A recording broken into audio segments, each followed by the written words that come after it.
Hi, it's Paul Taylor again.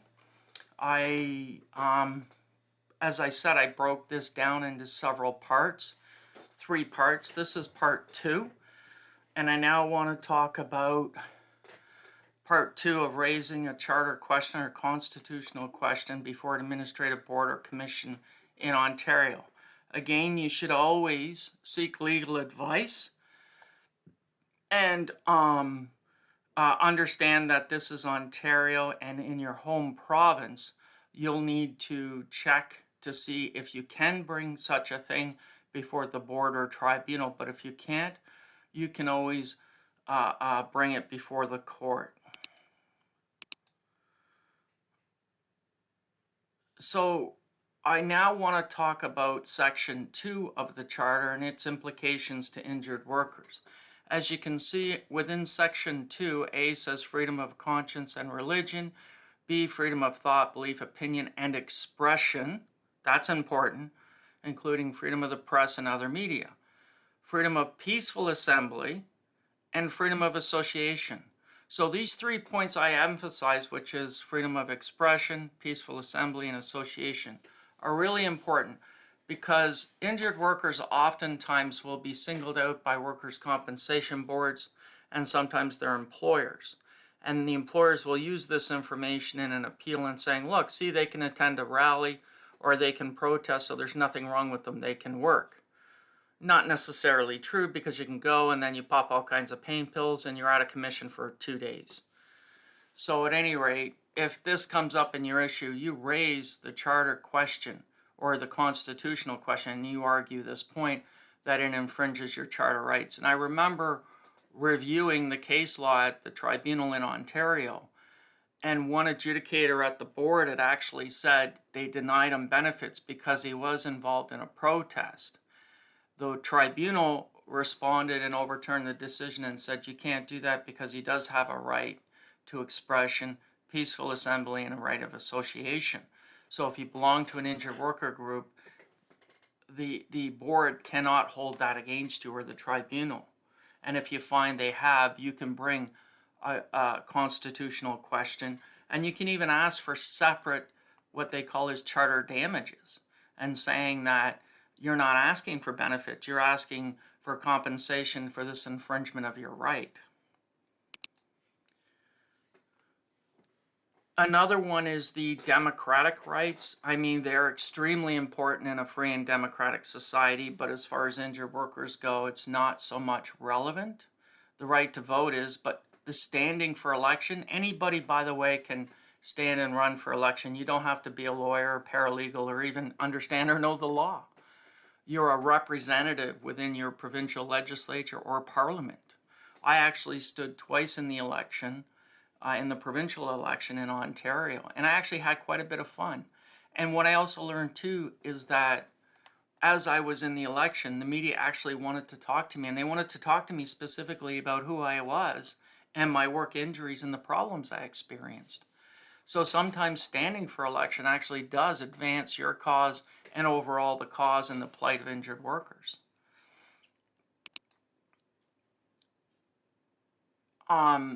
Another important thing for injured workers to be aware of is Section 6 of the Charter. I remember many times where I was told by the board if I moved to a rural area or somewhere that they would use that against me and deem me working. And they can't do that, according to Section 6 of the Charter. Now, I mean, they can argue there's limitations, and as you can see by the written law, but I would argue that has nothing to do with it. Because first of all, it's not social services. Workers' compensation is privately funded. Also, this has a huge impact on workers who work for an employer outside of the province and working outside of the province. So for example, as what I call it, the Great Newfie Migration West back in the 70s and 80s and early 90s, where Newfoundlanders, as we call them as Newfies, would move west for work. And as one Newfie said to me, and he put me in my place, and he said, well, we did it because all the work, we did all the work at home. And I went, oh. It was funny, and it was good. Typical Newfie. And when they went west, Ontario, Quebec, or West, meaning Alberta, and a lot would get injured. And when you get injured, oftentimes you go back home, or as I say, you go back home to mommy to get taken care of, which is true. And in doing that, when they have a claim for workers' compensation, if they have any issue with the claim, or if it was denied on initial entitlement, they literally are forced to travel back to that province to fight it. And I argue that that's an infringement under Section 6 of the Charter. And this is one of the arguments. This is a big argument, in my opinion, I'm making for the National Charter class claim, in that workers' compensation should be federal, not provincial. Because when workers who are federal, provincial is what I call them, where you work for a local employer and then you do as I said, where you get injured in another province for another employer, you have to travel, and that's an infringement. So that for that reason, it should be federal. And in the Constitution, under Section 91 and 92, workers' compensation isn't mentioned. So there's a gap. And this is where what's called as the gap doctrine applies. And there was actually a case in Alberta, BC, where a river was going to be dammed by the Alberta government. An association fought it and said, you can't do that, it's federal. And the federal government basically said, hands off. It was under Harper at the time. They filed an application to the court, and the Supreme Court of Canada actually determined that it was federal because it involved an interjurisdictional issue. It involved both provinces. So in that argument, that's the argument I use with the Section 6 argument of the Charter, that workers' compensation should be federal. Now, the other one that's not, I didn't mention yet, which is federal workers, workers that work for a federal system, an employer like, say, for example, Canada Post. We all know Canada Post. And you may never in a lifetime ever leave your home province. But you could, in theory, put in a posting, or you could be transferred to Alberta, Saskatchewan, whatever, from Ontario, or vice versa. And if you were injured in that previous province and you have an issue or you're fighting it, you have to travel back to that province. Again, a problem with Section 6 of the Charter. Not with the Charter, I mean a problem with the workers' compensation being provincial and being proven by Section 6 of the Charter. Now, the boards will say, no, we have interjurisdictional agreements. No, it doesn't work, because I've even talked to injured workers who say they get a check from that other province and they know where they live because they send the check to them. More importantly, it only works if your claim is approved. And if you have any dispute, you still have to go to that other province. So it doesn't work, and it is an infringement of Section 6, in my opinion. So that's the importance and relevance of the Section 6, is you have a right to move and take up residence anywhere, and they cannot hold that against you. The next section is what's called as the legal rights, and these are rights that protect you most times is within criminal proceedings, but there is others, like such as the right to life, liberty, security of person, and I highlighted this, as well as the right not to be treated in a cruel and unusual manner or punishment. Notice how it says treatment or punishment. Punishment is penal, meaning criminal, but you could be treated unfairly and cruelly. There's actually a case in the federal court where when the Canada's Immigration Department refused to provide health care treatment to refugees or immigrants, whatever, the federal court found that it was actually a Section 12 breach. So that's an interesting one if you were interested to bring that before the board if you were denied reasonable health care. Another interesting charter one that I highlighted in the legal is an interpreter. Many people assume this is a language interpreter. Within Section 14 of the Charter, it actually uses the words knowledge interpreter. And moreover, not my argument, not my legal argument or my idea. This was an idea I discovered in a report of, it was called the Court's Disability Committee, and it was a report they commissioned in, I believe it was 2009 or 2006, of accessibility of Ontario's courts. And it was composed of a panel of judges. And they submitted and argued that one could argue that an individual who has disabilities, argue that they should be appointed a knowledge interpreter or a lawyer to understand the law and interpret it for them. The next, which is probably one of the most important sections of the Charter to injured workers, is Section Right, the right to equality. And as you can see, it says of this section, every individual is equal before and under the law and has the right to equal protection and equal benefit of the law without discrimination, and in particular without discrimination based on all those conditions, but most importantly, sex, age, or mental or physical disability.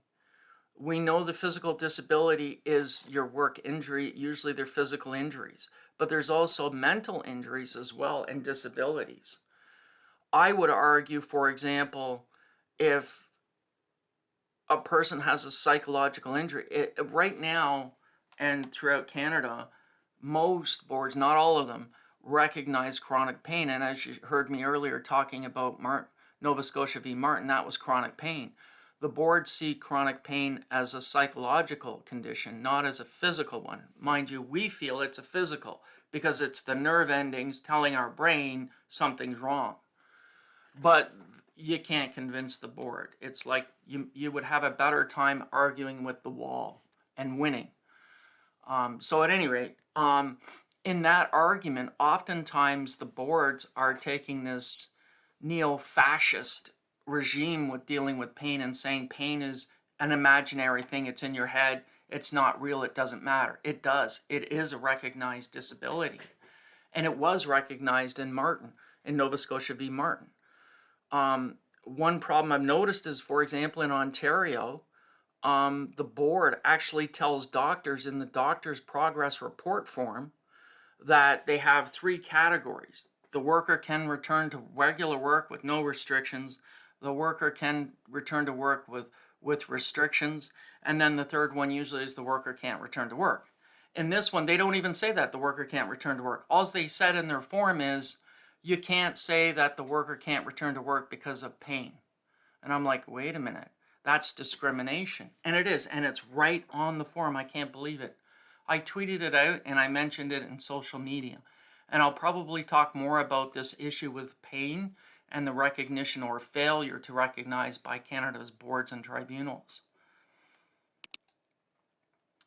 I now want to talk about the historic trade-off in comparison to the Charter, Section 15 specifically. Probably one of the most important court cases was Piercy v. General Bakeries Limited.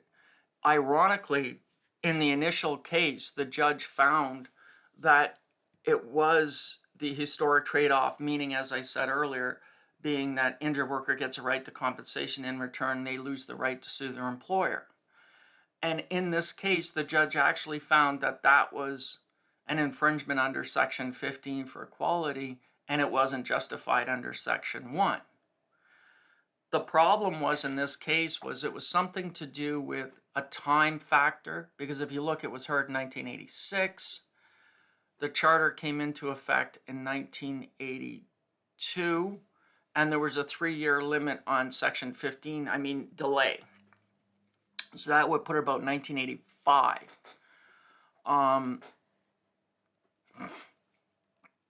Which means then that the worker was trying to ask for a charter claim or charter entitlement for something that was retroactive. And in that case, the judge said, no, you can't. They didn't prove that. So it wasn't that the case was a loss. It was sort of a partial win.